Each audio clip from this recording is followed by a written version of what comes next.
Assalamualaikum warahmatullahi wabarakatuh.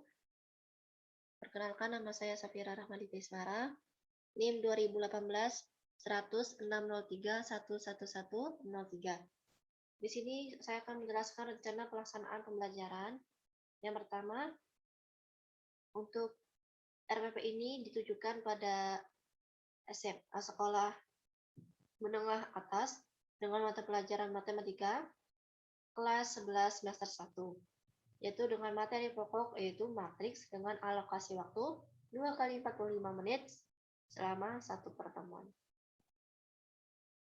Selanjutnya di sini saya menggunakan pasangan KDKI yaitu 3.3 dan 4.3. Yang pertama untuk indikator pencapaian kompetensi sesuai dengan kompetensi dasarnya yaitu 3.3.1 dengan menyimpulkan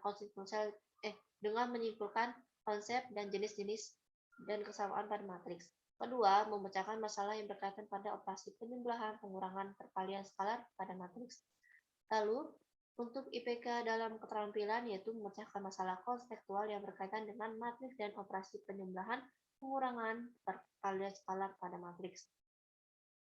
Untuk tujuan pembelajarannya, yaitu ada 3. Yang pertama, melalui diskusi tanya-jawab, siswa dapat menyimpulkan konsep, jenis, dan kesamaan pada matriks dengan benar. Lalu dengan melalui diskusi tanya-jawab, siswa dapat memecahkan masalah yang berkaitan dengan operasi pada matriks dengan tepat. Dan melalui diskusi dan tanya-jawab, siswa dapat menyelesaikan masalah konseptual yang berkaitan dengan matriks dan operasinya secara tepat.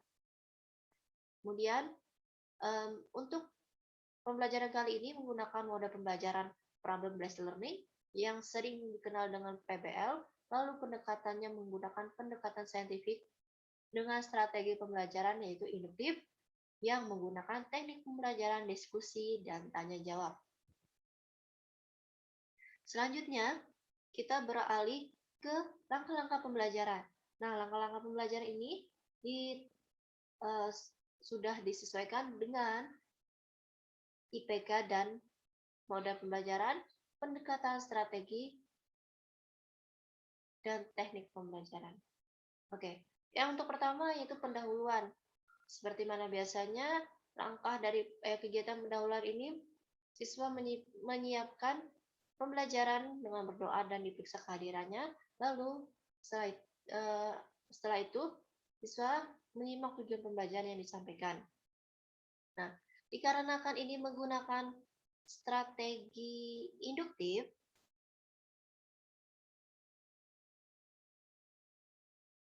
strategi pembelajaran induktif, maka di sini pembelajarannya yaitu lebih memilih konsep ya, konsep yang mana dimulai dari hal khusus ke umum. Nah, jadi untuk strategi induktif ini dimulai dengan diberikan contoh-contoh matriks pada kehidupan sehari-hari melalui tanya jawab. Nah, karena karena teknik pembelajarannya diskusi dan tanya jawab, jadi di sini yang digunakan adalah tanya jawab. Kemudian siswa diberikan permasalahan matriks melalui pengalaman siswa. Nah, jadi siswa diberikan simulasi terlebih dahulu terhadap materi matriks secara khusus. Nah, kemudian ketika siswa telah diberikan permasalahan, maka di sini guru memberikan pembenaran terhadap konsep matriks dan hal-hal yang berkaitan dengan matriks.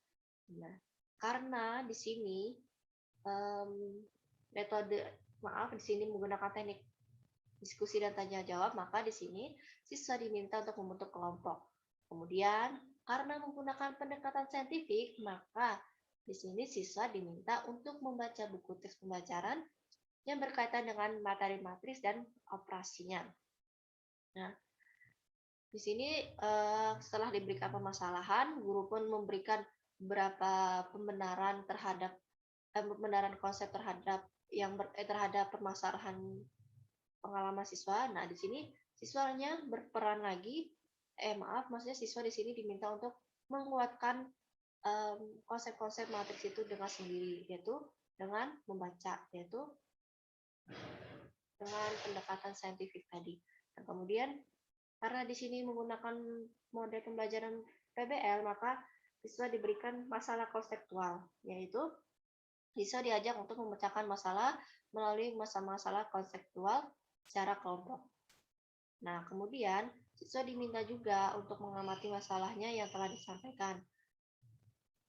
Setelah mengamati permasalahannya, maka siswa menjelaskan apa yang telah dipecahkan masalah tersebut dengan bahan diskusi tentang pembelajaran materi matriks dan operasinya. Nah, karena diskusi dan tanya jawab, otomatis pembelajaran ini dilakukan dengan diskusi dan tanya jawab.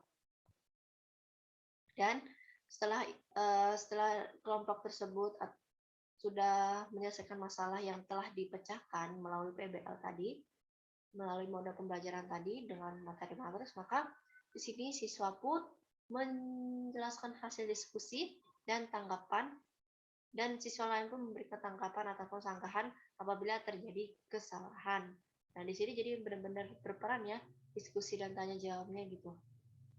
Nah, kemudian untuk kegiatan yang terakhir yaitu penutup. Nah, penutup ini karena sebenarnya problem-based learning ini lebih mengutarakan student center, jadi dari awal pembelajaran hingga akhir pembelajaran pun siswa yang berperan aktif dalam pembelajaran tersebut. Nah, jadi pun ketika siswa menarik kesimpulan, guru pun membantu ketika ada beberapa bagian yang mungkin agak kurang benar, akhirnya dibenarkan oleh gurunya. Dan yang terakhir, guru pun mengakhiri pembelajarannya dengan memberikan beberapa pesan dan salam. Untuk kegiatan pendahuluan tadi alokasinya 15 menit, kegiatan inti 70 menit, dan penutup selama 5 menit. Jadi totalnya 2 dikali 45 menit, yaitu 1 kali pertemuan. Oke, terima kasih atas perhatiannya. Assalamualaikum warahmatullahi wabarakatuh.